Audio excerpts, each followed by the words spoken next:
Amigos y amigas, me da mucho gusto saludarlos desde el Museo Zacatecano, nuestra antigua Casa de Moneda. Y es que aquí se está presentando la exposición El Camino de Hierro en Tierra de Plata, la cual conmemoró el año pasado 140 aniversario de la llegada del ferrocarril a nuestra ciudad de Zacatecas. Quiero darles un pequeño recorrido por esta exposición, así que acompáñenme por favor. Les cuento que esta exposición está estructurada en 3 salas: el ferrocarril en el mundo, en México y por supuesto en Zacatecas. Así que, ¿qué les parece si comenzamos con esta que es la primera sala, el ferrocarril en el mundo? Acompáñenme a este maravilloso viaje por la historia. Y bueno, primero que nada quiero presumirles, porque eso se presume, esta imagen que es precisamente la que le da identidad a la exposición. Y es que tenemos la fortuna y el privilegio los zacatecanos que esta es una de las imágenes mejor conservadas y de mayor calidad captadas en aquella época y fue tomada en la estación de Guadalupe, Zacatecas. Vean nada más qué belleza, y precisamente esta es la imagen que le da rostro a nuestra exposición, El Camino de Hierro en Tierra de Plata, 140 aniversario de la llegada del ferrocarril a Zacatecas. Y bueno, hablando un poquito de la historia de este medio de transporte, pues no nació precisamente con esa finalidad, sino que nació para ser una cuestión de ayuda a las minas. De ahí viene la primera gran liga con Zacatecas. El ferrocarril nace en Inglaterra a finales del siglo XIX, pero pues se trata de darle un impulso y de una manera de sacar el cargamento de las minas que ya se hacía en carros, pero con tracción animal, y que bueno, pues necesitaba ese impulso por medio de las máquinas.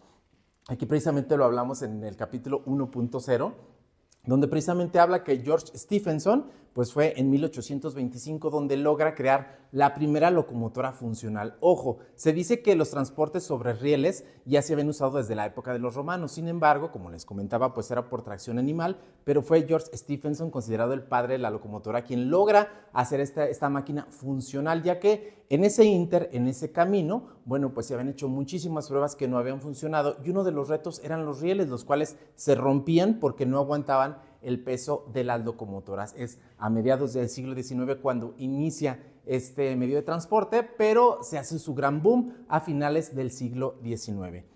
Y vámonos precisamente a hablar cómo este nuevo medio, al tener tanto éxito en la cuestión industrial, en la cuestión de las minas, bueno, pues empieza a usarse como medio de transporte y precisamente nace allá en Inglaterra. Algo muy importante es que la popularidad crece de inmediato a su país vecino, a Francia, y por eso en nuestra exposición tenemos aquí esta serie de grabados donde habla precisamente de los primeros momentos del ferrocarril, tanto en Inglaterra como en Francia, y tenemos aquí algunas ilustraciones de las primeras locomotoras que ustedes pueden admirar aquí en esta exposición en el Museo Zacatecano. Vénganse por favor, porque acá tenemos algo muy interesante, y es que los semáforos que vemos en las calles son un legado ferrocarrilero. Para el control de los trenes y el control de su tráfico, se crearon una serie de señales lumínicas, lámparas que por lo regular funcionaban con materiales o con combustibles derivados del petróleo.